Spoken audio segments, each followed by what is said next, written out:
The morning I decided to sell the last piece of my pride, the fog was still sitting low over the fields like an unanswered prayer, and my chest felt heavier than the sky above Iowa ever should.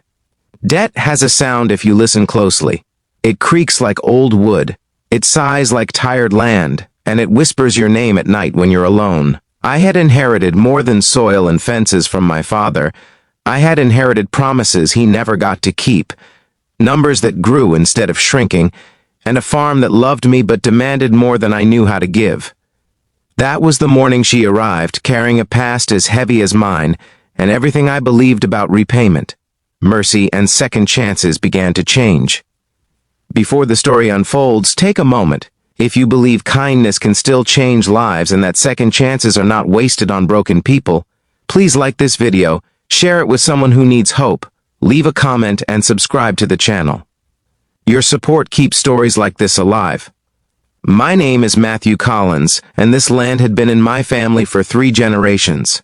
The farmhouse leaned slightly to the east, as if it were tired of standing straight, and the barn roof had begun to bow under years of storms and neglect.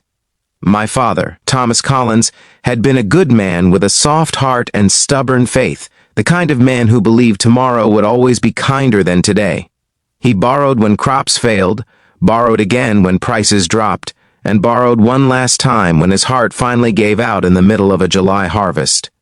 He left behind debts instead of instructions, and I was left to decide whether to fight or surrender. Every sunrise felt like a question I didn't know how to answer. The woman who stepped onto the gravel driveway that morning didn't look like trouble, but then again, neither did debt when it first came knocking. She stood there uncertainly, hands folded, eyes scanning the fields as if they held memories she didn't want to touch. Her name, I would later learn, was Rebecca Monroe, a name that sounded steadier than the life she carried behind it. She had come from Missouri, driving through the night in an old sedan that rattled like it might give up at any moment. Her father, Samuel Monroe, had once worked for mine, and when he died, he left her something far worse than grief, an unpaid loan tied to my family's land. Rebecca didn't arrive with demands or excuses. She arrived with exhaustion etched into her face and a determination that felt almost painful to witness. She explained her purpose without drama, carrying the weight of responsibility like a cross she never asked to bear. Her father had borrowed money from mine years ago to save his own failing farm, promising to repay it when times improved. Times never did. Cancer came instead, quiet and merciless, and when Samuel Monroe passed, the debt passed to Rebecca as if it were a family heirloom. She had sold what little she had, quit her job, and driven hundreds of miles to stand on a stranger's land and make things right. I watched her as she spoke, noticing the way her fingers trembled when she mentioned numbers she could barely comprehend. The amount wasn't small. It was enough to matter, enough to hurt, and enough to remind me that I was standing on the same edge she was. My own debts pressed in from every direction, and the bank had already started circling like a patient predator. Logic told me to take whatever she offered, sign the papers, and send her on her way. Mercy, however, has a way of interrupting logic when you least expect it.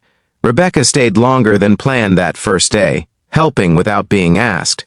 She picked up fallen boards, brushed dust from old equipment, and listened as if every story the land told mattered. There was something familiar in her struggle, something that mirrored my own, and I realized we were both paying for choices made by men who believed too much in tomorrow. When she finally asked if she could remain on the farm for a while, not as charity but as repayment through work, the question felt less like a burden and more like an invitation to remember who my father had been. Life didn't suddenly become easier because of her presence. In fact, it became harder before it became anything else. Rebecca worked from dawn to dusk, her hands blistered and her back aching, but she never complained. She learned quickly, listened carefully, and treated the land with a respect that told me she understood loss in a way few people did. The neighbors noticed, some with curiosity, others with judgment. Rumors have a way of growing faster than crops, and kindness is often mistaken for weakness.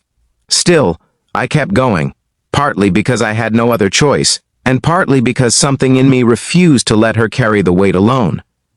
As weeks turned into months, the farm began to respond. Not miraculously, not overnight, but steadily, as if it recognized effort when it saw it. We fixed fences together, coaxed life from tired soil, and learned to trust the slow rhythm of honest work. Rebecca shared pieces of her past without dramatics. How her father had taught her to pray over empty fields, how she had promised him she wouldn't let his mistakes define her future. Those words stayed with me, echoing during long nights when I wondered if I was strong enough to keep my own promises. There were setbacks, of course. A storm flattened part of the cornfield one night, undoing weeks of labor in minutes. The bank called again, their tone colder this time, their patience thinning. I saw fear flicker in Rebecca's eyes when she realized how close we were to losing everything. Yet she didn't run. Instead, she dug in deeper, as if determination could outlast despair. Watching her taught me something my father had tried to teach me years ago. That faith isn't the absence of fear, but the decision to move forward anyway. Slowly, something unexpected happened. The debt that once felt like a chain began to feel like a bridge. Rebecca's presence brought new energy, new ideas, and eventually new opportunities. A local market agreed to feature our produce, impressed by our persistence and story. Neighbors who had once whispered started offering help, reminded perhaps of their own debts, visible or hidden. The land yielded more than crops. It yielded community, forgiveness, and a sense of shared purpose that money could never buy. As the final payment was tallied and the numbers finally made sense, Rebecca stood quietly, absorbing the reality that her father's debt was no longer a shadow following her.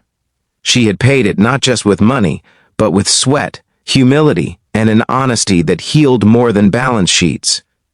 I realized then that I too had been repaid. Not in dollars, but in the rediscovery of why this land mattered, why my father had fought so hard to keep it, and why mercy was never meant to be measured. If this story is beginning to move you, if you feel that tightening in your chest that comes when hope shows up unexpectedly, please pause for a moment to like the video and share it. Stories like this survive because people like you choose to engage with them. Rebecca didn't leave immediately after the debt was settled. By then, the farm had become more than a transaction. It had become a testament. She stayed through another harvest, through another winter, and through moments when silence said more than words ever could.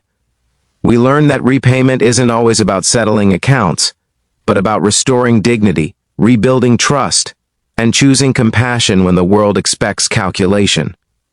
Before this story ends, I want to ask you something special. Please comment below with the word kindness if you believe that mercy still matters in a world obsessed with profit. Your words might be the encouragement someone else needs today. In the end, the land remained in my family, but it no longer felt like a burden passed down through generations. It felt like a gift we had learned to deserve.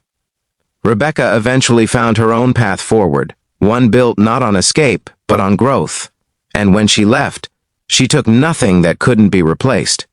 What she left behind was far more valuable, a reminder that debts can be repaid in ways that transform everyone involved. If this story touched your heart, if it reminded you that second chances are often disguised as hardships, please like, comment, and subscribe. Your engagement tells us these stories matter, and together we can keep sharing hope, one act of kindness at a time.